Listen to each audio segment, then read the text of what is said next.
Hello students, how are you? Myself Talar Vikas, the finest and easiest way to learn the concept of physics. Today we are going to discuss Newton's first law of motion.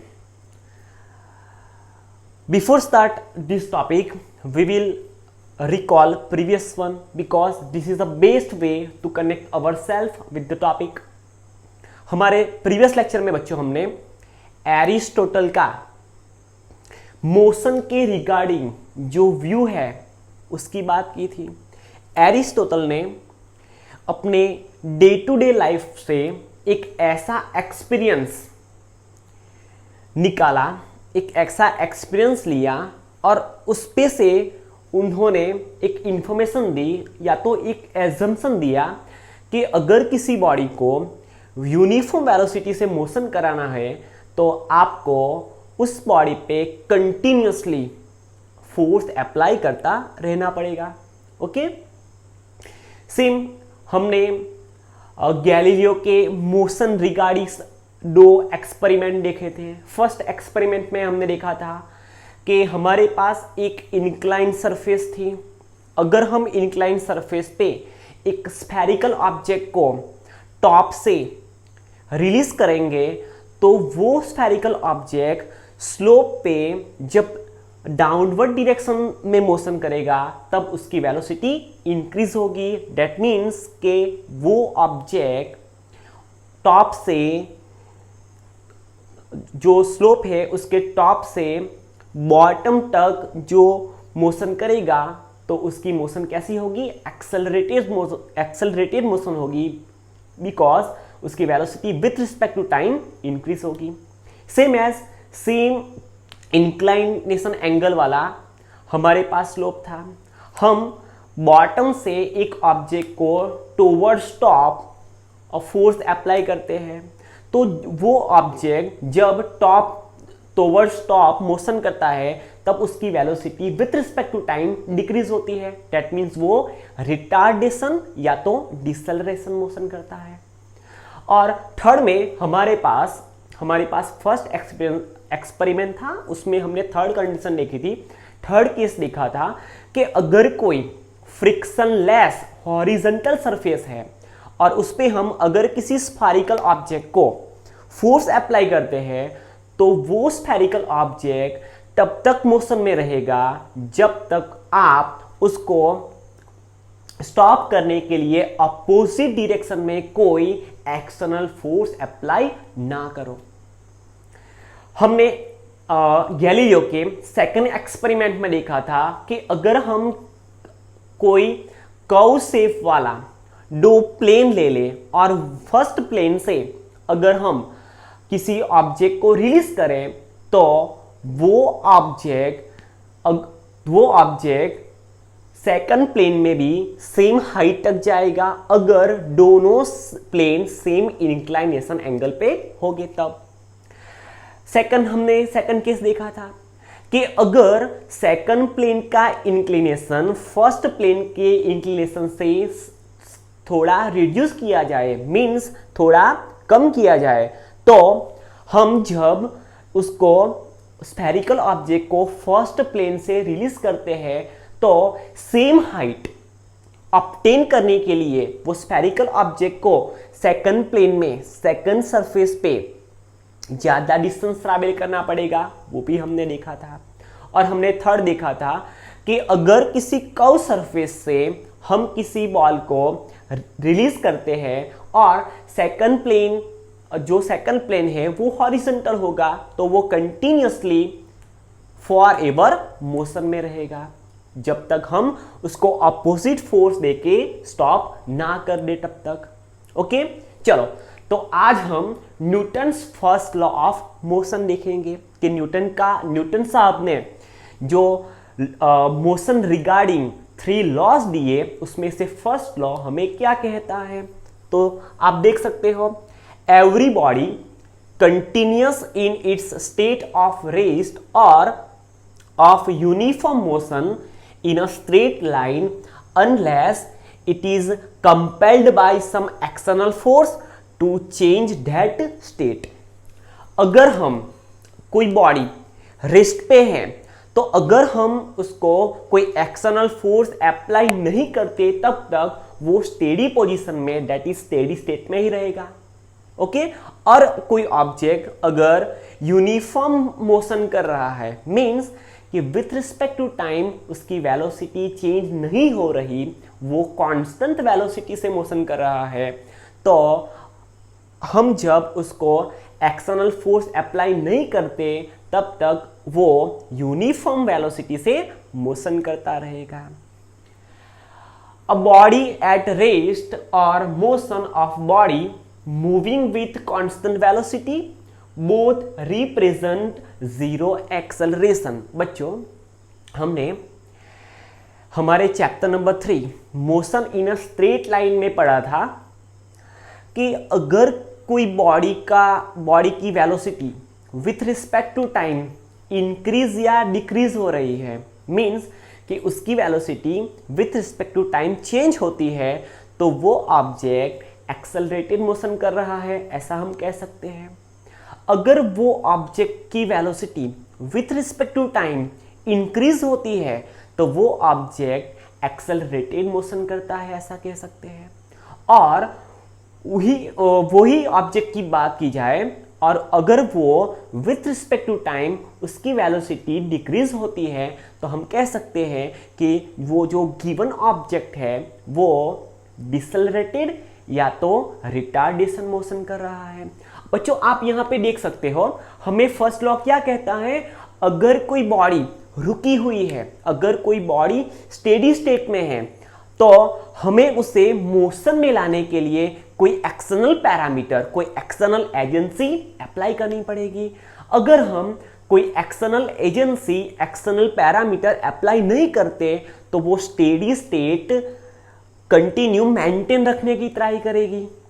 Okay वो state कब change करेगी, जब हम कोई extra energy या तो कोई extra parameters, कोई एक्स्ट्रा एजेंसी अप्लाई करते हैं, तभी वो अपना मोशन का जो स्टेट है वो चेंज करेगी।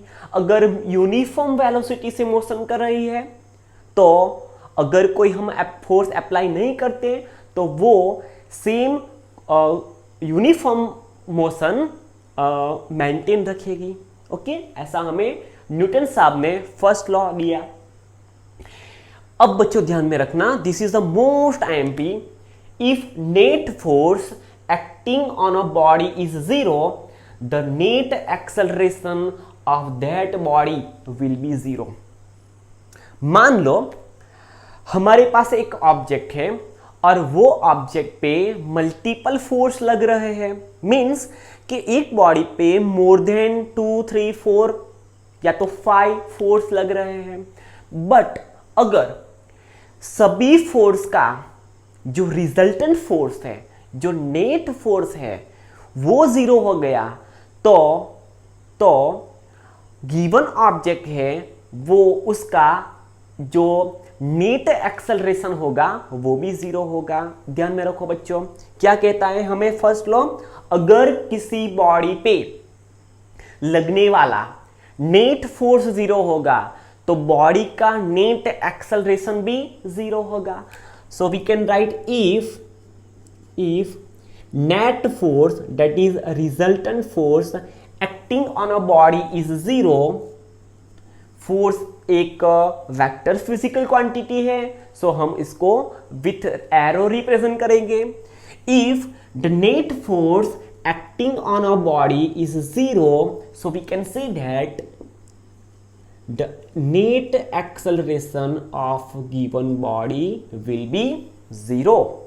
ओके अब बच्चों देखो, हमने chapter number 3 motion in a straight line में पढ़ा था कि अगर किसी बॉडी का नेट एक्सेलरेशन जीरो है तो वो बॉडी यूनिफॉर्म वेलोसिटी से मोशन करेगी। हाउ, तो आप देख सकते हो बच्चों, एक्सेलरेशन कब मिलेगा, अगर किसी बॉडी की velocity with respect to time change होती है तो हम कह सकते हैं कि वो बॉडी एक्सेलरेटेड मोशन कर रही है। So instead of writing acceleration we can write change in velocity, that is dv divided by dt. Actually we can write, actually हम क्या लिख सकते हैं, change in velocity that is delta V with respect to time divided by delta T. अगर किसी body की velocity with respect to time change हो रही है तभी वो एक्सेलरेटेड मोशन करेगा। Okay, so we can write dv by dt is equal to 0. Instead of writing a, we can write change in velocity with respect to time is equal to 0 because net acceleration acting on a body is 0. अब बच्चों देखो, किसी body की velocity with respect to time कब 0 होगी, जब उसकी velocity change ही नहीं होगी। ओके, जब कोई बॉडी की वेलोसिटी चेंज नहीं होगी तो with respect to time velocity with respect to time क्या होगी, 0 होगी। So we can write velocity of given body is constant. जाहिर सी बात है, अगर किसी बॉडी की वेलोसिटी चेंज नहीं हो रही तो वेलोसिटी कांस्टेंट रहती है, तो change in velocity with respect to time क्या होगा, 0 होगा। और velocity with respect to time को तो हम क्या बोलते हैं, एक्सेलरेशन बोलते हैं। ओके, तो हमें न्यूटन साहब ने जो फर्स्ट लॉ दिया मोशन रिगार्डिंग, वो हमें क्या कहता है, अगर किसी बॉडी पे मल्टीपल फोर्स लग रही है और अगर सभी फोर्स का रिजल्टेंट फोर्स 0 हुआ तो वो बॉडी का नेट एक्सेलरेशन भी 0 होगा, मींस उसकी वेलोसिटी कांस्टेंट रहेगी।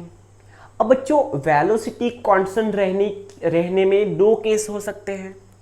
फर्स्ट केस, अगर कोई बॉडी ऑलरेडी स्टेडी स्टेट में है तो उसकी वेलोसिटी चेंज नहीं होने वाली, means after force before applying force वो स्टेडी स्टेट में था, फोर्स अप्लाई किया पर सभी फोर्स का रिजल्टेंट फोर्स तो 0 मिला। सो आफ्टर अप्लाइंग फोर्स उसकी वेलोसिटी भी 0 रहेगी, मींस अगर कोई बॉडी स्टेडी स्टेट में है तो वो स्टेडी स्टेट में ही रहेगी।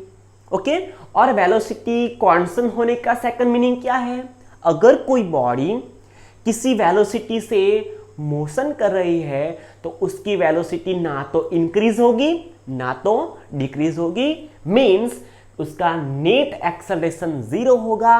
That means velocity of the given object remain constant. Okay, चलो बच्चों अब ध्यान में रखना, न्यूटन साहब ने हमें फर्स्ट लॉ ऑफ मोशन दिया, उसका एक दूसरा भी नाम है।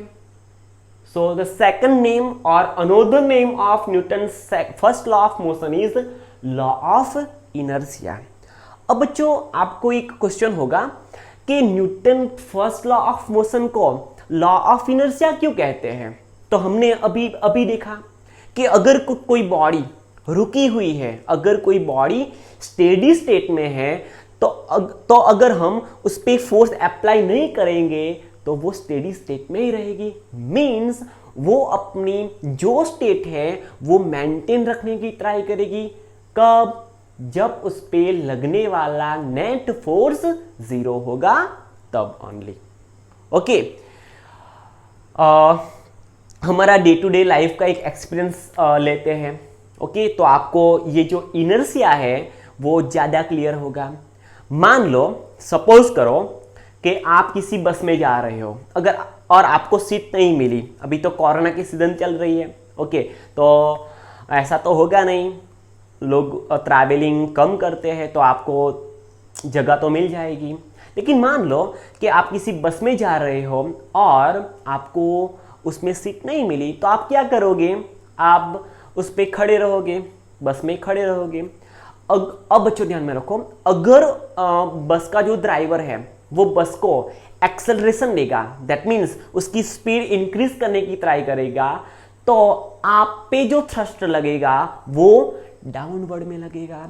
ऐसा क्यों हुआ, जब बस की वेलोसिटी इंक्रीज होगी विथ रिस्पेक्ट टू टाइम तो आप पे जो थ्रस्ट लगेगा वो डाउनवर्ड में लगेगा, सॉरी आप पे बैकवर्ड में लगेगा, पीछे तरफ आप आप पे थ्रस्ट लगेगा। तो ऐसा क्यों हुआ? अब बच्चों ध्यान में रखो, बस मोशन में होगी, ओके, बस की velocity with respect to time increase हो रही है, तो आप उस बस में खड़े रहे हो, तो आपका जो फीट है वो कंटिन्यूसली बस की जो बस का जो नीचे का हिस्सा है उसके साथ आपका जो फिट है वो कंटिन्यू उसके साथ मोशन में रहेगा, बट आपकी जो बॉडी है वो उसका अपोज करेगा, बिकॉज बस मूव कर रही है।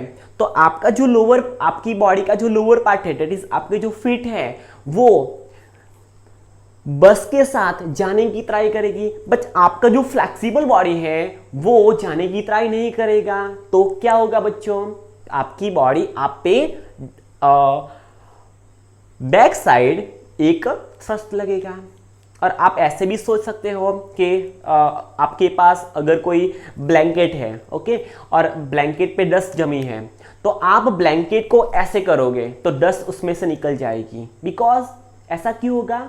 बिकॉज आप जब ब्लैंकेट को ऐसे करोगे तो ब्लैंकेट मोशन में होगा, लेकिन जो डस्ट पार्टिकल है वो अपनी जगह पे अपना स्टेट मेंटेन रखने की ट्राई करेंगे, तो वो ब्लैंकेट में से निकल जाएंगे और वो जो ब्लैंकेट है वो डस्टलेस हो जाएगा।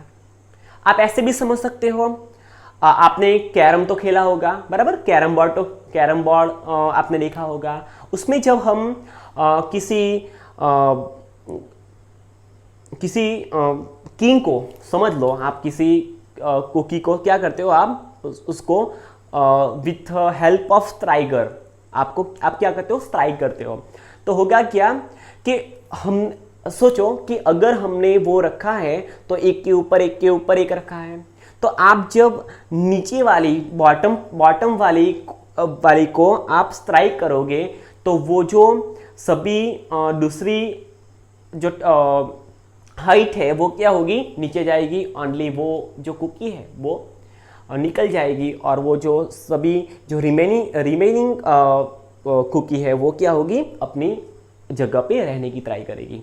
ओके, आपने लोअर स्टैंडर्ड में एक ऐसा एक्सपेरिमेंट किया होगा, आप एक ग्लास लेते हैं, आप एक ग्लास पे एक कवर लेते हैं और उस पे 1 रुपीज़ या 2 रुपीज़ का कॉइन रखते हैं, फिर अपनी उंगली से, अपने फिंगर से आप क्या करेंगे, उस पे फोर्स अप्लाई करते हैं, तो वो जो कार्ड है वो कार्ड वहां से निकल जाएगा, बिकॉज आपने फोर्स किसको अप्लाई किया, आपने फोर्स वो कार्ड को अप्लाई किया, बट उस पे क्या रखा है, हमने कॉइन रखा है।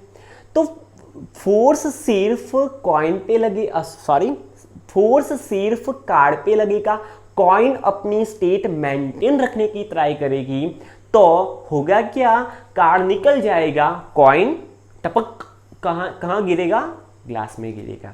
ओके, तो आप ऐसे Newton's first law of motion समझ सकते हो। ओके, और उसको हम क्या बोलते हैं, लॉ ऑफ इनर्शिया, बिकॉज उसके पास कोई बॉडी है, वो अपनी स्टेट है वो मेंटेन रखने की ट्राई करेगी, दैट मीन्स उसके पास एक प्रॉपर्टी होगी, उस प्रॉपर्टी को हम क्या बोलते हैं, इनर्शिया बोलते हैं। ओके, और ये जो फर्स्ट लॉ ऑफ मोशन है वो इनर्शिया से रिलेटेड है। So first law of motion को हम क्या बोलेंगे, लॉ ऑफ इनर्शिया। अब बच्चों ध्यान में रखो कि जो न्यूटन साहब ने फर्स्ट लॉ हमें दिया उसकी एक लिमिटेशन भी है। अगर हम किसी बॉडी पे फोर्स अप्लाई करते हैं, so with the help of Newton first law of motion हम सिर्फ इतना ही देख सकते हैं, हम सिर्फ इतना ही ऑब्जर्व कर सकते हैं कि वो बॉडी पे फोर्स लग रहा है, बट ये ऑब्जर्व नहीं कर सकते कि उस बॉडी पे जो फोर्स लग रहा है उसका मैग्नीट्यूड क्या है। ओके, अगर मैं इस मार्कर पे फोर्स अप्लाई कर रहा हूं तो मार्कर इस डायरेक्शन में मोशन कर रही है, तो हम यहां से एक एक्चुअली नॉट एजम्पशन, हम यहां से कंक्लूजन निकाल सकते हैं कि बॉडी पे हमने इस डायरेक्शन में फोर्स लगाया और बॉडी भी उस डायरेक्शन में ही मोशन कर रही है। That means the direction of applied force is in this direction. But हमने कितने मैग्नीट्यूड का फोर्स अप्लाई किया वो हम Newton's first law of motion से नहीं जान सकते। So limitation of Newton's first law of motion is that from Newton's first law of motion magnitude of force can not be known. Okay, उसका हमने कितने मैग्नीट्यूड का फोर्स किसी body पे अप्लाई किया तो वो हम Newton's first law of motion से नहीं निकाल सकते। ओके, now we will discuss Newton second law of motion. Newton साहब ने हमें मोशन के रिगार्डिंग जो सेकंड लॉ दिया उसके बारे में हम बात करेंगे। ओके, बट उससे पहले एक ऐसी फिजिकल क्वांटिटी है जो Newton second law of motion को समझने के लिए नेसेसरी है। तो Newton second law of motion के बारे में बात करते हैं, उससे पहले हम उस फिजिकल क्वांटिटी की बात करते हैं। सबसे पहले Newton second law of motion को स्टडी करने से पहले हम बात करेंगे लीनियर मोमेंटम की, कि भाई ये लीनियर मोमेंटम होता क्या है। मान लो अगर कोई बॉडी का मास m है और वो v जितनी वेलोसिटी से मोशन कर रहा है, तो हम उस बॉडी का लीनियर मोमेंटम ऐसे डिफाइन कर सकते हैं, the product of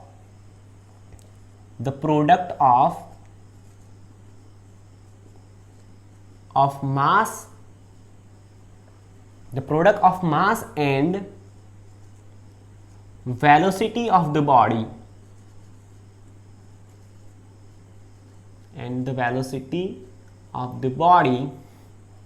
is known as linear momentum,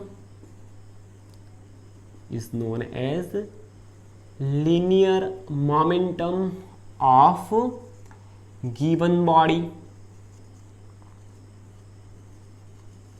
okay, body का मास और बॉडी जितने वेलोसिटी से मोशन कर रही है उसकी प्रोडक्ट को हम क्या बोलेंगे, लीनियर मोमेंटम बोलेंगे। ओके, चलो अब देखो। So linear momentum can be denoted by letter P। So P is equal to momentum, P is equal to, or we can write momentum ये लीनियर मोमेंटम होगी। ओके, जब हम सर्कुलर मोशन स्टडी करेंगे तब अभी हम लीनियर मोमेंटम की बात करेंगे। ओके, चलो, जब हम सर्कुलर मोशन की बात करेंगे तब एंगुलर मोमेंटम होगा। यहां पे जो मोमेंटम है वो लीनियर मोमेंटम है। Linear momentum is equal to mass of the body multiply by velocity of the body. Momentum can be denoted by P and mass can be denoted by small m। Velocity of the body can be denoted by small v।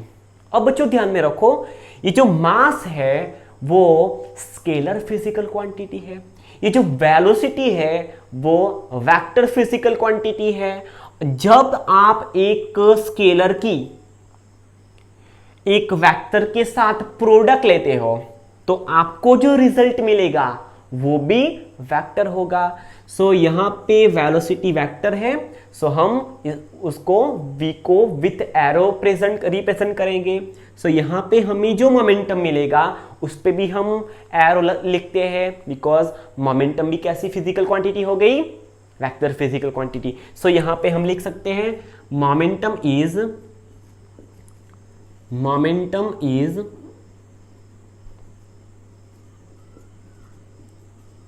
Momentum is vector physical quantity.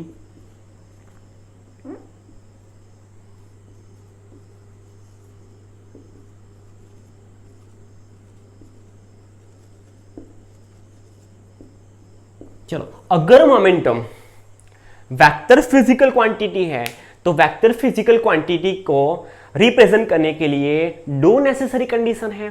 First तो उसका magnitude होना चाहिए, okay, and second one उसकी कुछ ना कुछ direction होनी चाहिए।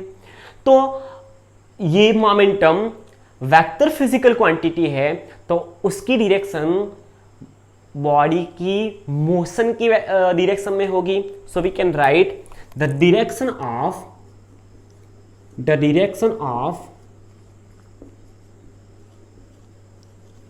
momentum P, direction of momentum P is in the direction of velocity v of the body, velocity v of the body. Body जिस डायरेक्शन में मोशन कर रही है उसी डायरेक्शन में वो बॉडी का लीनियर मोमेंटम होगा. अब बच्चों देखो, मास का यूनिट क्या होता है? केजी. मास का ऐसा यूनिट केजी होता है, हमने second chapter unit and measurement में देखा था.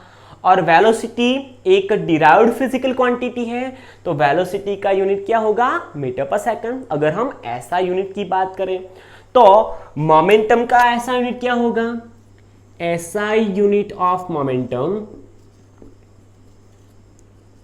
ऐसा यूनिट ऑफ मोमेंटम इज, चलो केजी मास क्या किस में होगा? केजी में according to SI system of unit, and velocity होगी मीटर पर सेकंड में. So we can write kg meter per second is the SI unit of momentum.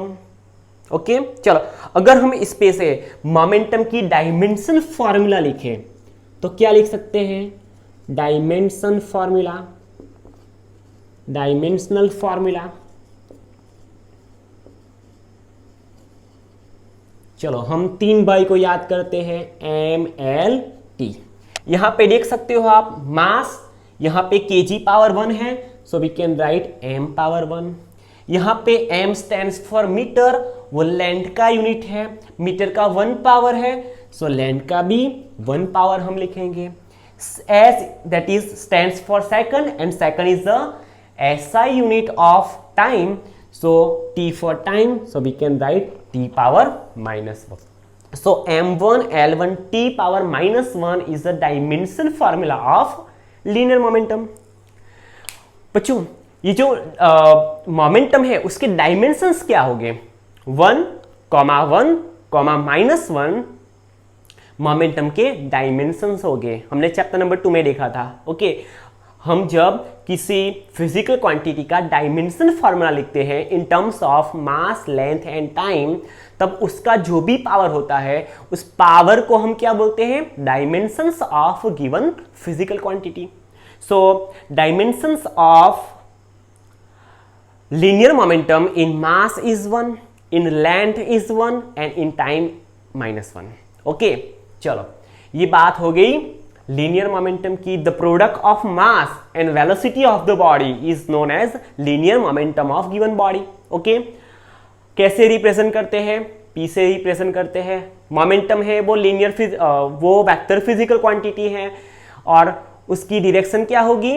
Body जिस direction में मोशन कर रही है वही डायरेक्शन में उस बॉडी का लीनियर मोमेंटम भी होगा. और अगर हम ऐसा यूनिट की बात करें तो m दैट इज मास, और मास का यूनिट क्या होगा? kg, kilogram. Metre sorry velocity का ऐसा यूनिट होगा मीटर पर सेकंड. सो ऐसा unit of momentum is kg metre per second. और अगर हम डायमेंशन फॉर्मूला की बात करें तो वो होगा m1 l1 t power -1. Okay, I hope कि आपको ये बात समझ में आई होगी. अब हम जंप करते हैं Newton's second law of motion में, कि भाई न्यूटन से आपने हमें मोशन रिगार्डिंग जो सेकंड लॉ दिया वो क्या कहता है? दिस बाप ऑफ लॉ. ध्यान में रखो, ये एक ही लॉ है जिसमें से आप न्यूटन के फर्स्ट लॉ को भी समझ सकते हो, थर्ड लॉ को भी समझ सकते हो. दिस इज द बाप ऑफ लॉ. ओके चलो, अब देखो कि न्यूटन साहब ने सेकंड लॉ क्या दिया. न्यूटन साहब ने बोला कि अगर किसी बॉडी का लीनियर मोमेंटम, ध्यान में रखना, अगर किसी बॉडी का linear momentum with respect to time change हो रहा है तो हम कह सकते हैं कि वो जो बॉडी है उस पे फोर्स लग रहा है. So we can write the time rate of change of linear momentum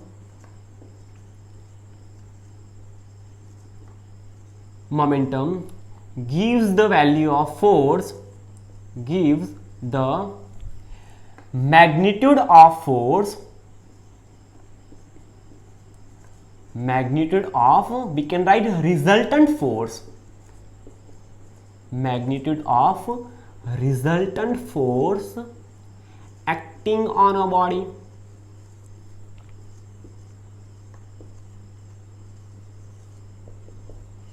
अगर किसी बॉडी का linear momentum with respect to time change हो रहा है तो हम कह सकते हैं कि उस पे कुछ फोर्स लग रहा है, और वो linear momentum with respect to time हमें उस बॉडी पे लगने वाले फोर्स का मैग्नीट्यूड देगा. ओके, और हम ऐसे भी समझ सकते हैं सेकंड लॉ को,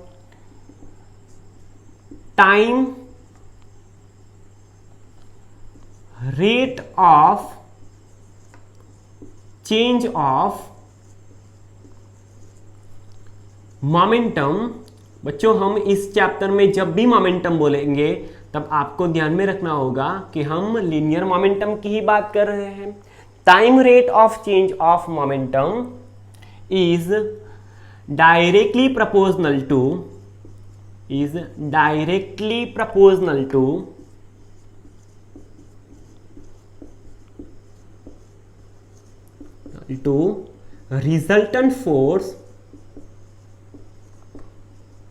resultant force acting on a body.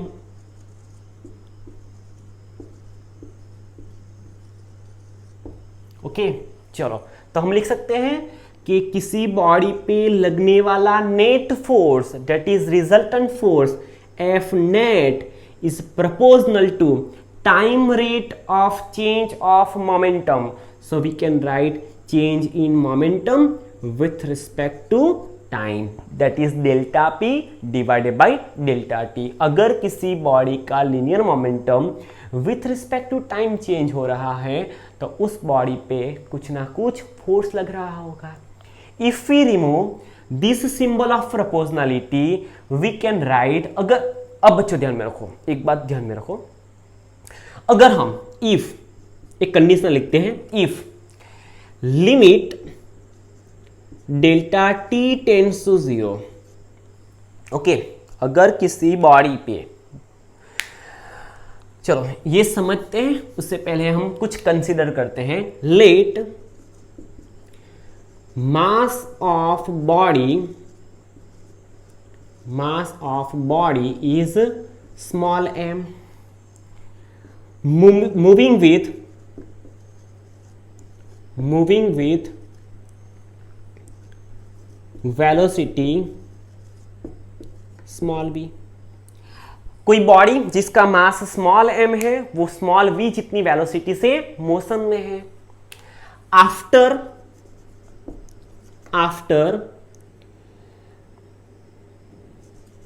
Time delta T velocity of body increases and become v plus delta v. कोई बॉडी t टाइम पे v वेलोसिटी से मोशन में है. अगर हम after some time that is delta t जितने small time interval के बाद उसको ऑब्जर्व करते हैं तो वो बॉडी की वेलोसिटी इंक्रीज होके v प्लस डेल्टा v होती है. सो यहां से हम लिख सकते हैं इनिशियल मोमेंटम ऑफ ऑब्जेक्ट और initial momentum of body, that is initial momentum, उसको हम लिखते हैं पी आई से. Mass into velocity. वो स्टार्टिंग में इनिशियली v वेलोसिटी से मोशन कर रही है, तो initial momentum of the body P I stands for initial, P I is equal to M into V. चलो फाइनल मोमेंटम की बात करते हैं। So final momentum P F, where F stands for final condition. Mass of the body remain constant. ध्यान में रखना, मास, body का mass change नहीं हुआ है, उसने सिर्फ वेलोसिटी चेंज की है। और वेलोसिटी चेंज कितनी हुई है? चेंज होके बनी है v plus delta we. Okay, तो हम यहां से देख सकते हैं कि बॉडी का लीनियर मोमेंटम और बॉडी का जो फाइनल मोमेंटम और बॉडी का जो इनिशियल मोमेंटम है वो डिफरेंट है। सो बॉडी का momentum with respect to time change हुआ है। So we can write change of momentum, change of momentum, momentum कितना चेंज हुआ है। और बच्चों ध्यान में रखना, change can be denoted by delta. हम चेंज को डेल्टा से रिप्रेजेंट करते हैं। So change in momentum, so delta P. और चेंज क्या होगा? Final minus initial, so final momentum minus initial momentum. Therefore delta P is equal to, instead of writing pf we can write m into v plus delta v minus pi की value कितनी है? m into v। therefore change in momentum delta p is equal to, हम इस m को इस bracket से multiply करेंगे तो वो बनेगा m into v, बीच में साइन है प्लस की, m into delta V minus M into V. आप यहां से देख सकते हो कि ये जो m इंटू वी वाली टर्म है वो विथ पॉजिटिव साइन है, यहाँ पे m इंटू वी वाली टर्म है वो नेगेटिव साइन के साथ है। So positive sign and negative sign of m v cancel out. So we can write change in linear momentum delta p is equal to mass into change in velocity. Okay, अब बच्चों ध्यान में रखो, अगर ये चेंज हमने देखा कि अगर हम डेल्टा टी टाइम के बाद ऑब्जर्व करते हैं बॉडी को, तो उसकी वेलोसिटी में कितना चेंज हुआ है? डेल्टा वी जितना। ओके, अगर हम जो टाइम इंटरवल के बाद देखते हैं, बॉडी को ऑब्जर्व करते हैं, वो टाइम इंटरवल अगर बहुत कम हो, that means if limit delta T tends to 0, अगर हम जितनी टाइम इंटरवल के बाद बॉडी को ऑब्जर्व करते हैं वो टाइम इंटरवल अगर बहुत कम होगा, that is limit delta T tends to 0 होगा, so we can write delta P is equal to, हम यहां से क्या लिख सकते हैं? Only m into v. Okay, हम यहां से क्या लिखेंगे? m into v. So delta P is equal to m into delta, sorry not v, m into delta की जगह पे क्या हो जाएगा? dv। ओके, और हम ऐसा भी लिख सकते हैं, limit delta t tends to 0, delta p की जगह पे क्या लिखेंगे? m into delta v। अब बच्चों ध्यान में रखो कि अगर हम बहुत कम टाइम इंटरवल के बाद देखेंगे तो बॉडी की जो वेलोसिटी है वो भी बहुत कम चेंज होगी। अगर हम 1 घंटे के बाद देखेंगे, अगर हम 1 आवर के बाद देखेंगे तो वेलोसिटी में जो चेंज होगा वो भी ज़्यादा होगा। अगर हम कम टाइम इंटरवल के बाद देखते हैं तो वेलोसिटी में जो चेंज होगा वो भी कम होगा। That means if limit delta T tends to 0 means हमने जो टाइम इंटरवल, हमने जब दोनों ऑब्जर्वेशंस लिए तो दोनों ऑब्जर्वेशंस के बीच में जो टाइम इंटरवल है वो बहुत कम है, नियर अबाउट 0 है, 0 नहीं है, नियर अबाउट 0 है। Limit delta T tends to 0 है m into delta v. So instead of writing delta v, we can write m into dv. हम क्या लिख सकते हैं? m into dv. ओके, चलो हम यहाँ से क्या लिख सकते हैं? डेल्टा पी की जगह पे dp लिख सकते हैं. चलो, अब न्यूटन भाई ने हमें क्या बोला कि अगर किसी बॉडी का momentum with respect to time change हो रहा है तो उस पर क्या लग रहा है? फोर्स लग रहा है. सो यहाँ से हम लिख सकते हैं delta dp divided by dt. That means the time rate of change of linear momentum is equal to mass into, we can write, हम क्या लिखेंगे? d by dt of with respect to time. क्या change हो रहा है? m into dv. नहीं पता चला? देखो यहाँ पे इस पोर्शन को, इस वैल्यू को हम dt से डिवाइड करेंगे, means with respect to time linear momentum p change हो रहा है. So d by dt as it is, instead of write dp we can write m into dv. चलो अब देखो, so dp by dt is equal to mass body का constant रहेगा. Maximum case में mass of the body constant रहेगा. So हम मास को constant है तो आउटसाइड ले लेंगे. सो क्या हो जाएगा? dv divided by dt. Therefore dp divided by dt is equal to m into dv by dt. change in velocity with respect to time gives the value of acceleration. Okay, चलो Newton साहब ने क्या बोला? अगर किसी body का momentum time के साथ चेंज हो रहा है तो उस पर फोर्स लग रहा है. So we can write force F is equal to m into a. Further is equal to mass. Okay, force is equal to mass into acceleration. बच्चों, हमने हमारे फर्स्ट लेक्चर में फोर्स का कंसेप्ट देखा था. उसमें फोर्स की 2 या 3 डेफिनेशन देखी थी. तो यहाँ से हम एक दूसरी डेफिनेशन भी बना सकते हैं. Force is a product of mass of the body, mass and acceleration of the body. Mass और एक्सेलरेशन की जो प्रोडक्ट है उसको हम क्या बोलेंगे?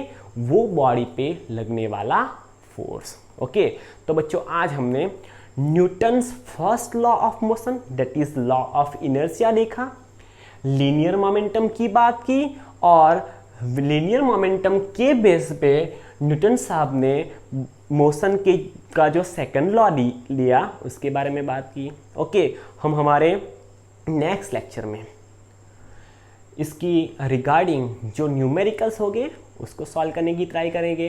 Thank you.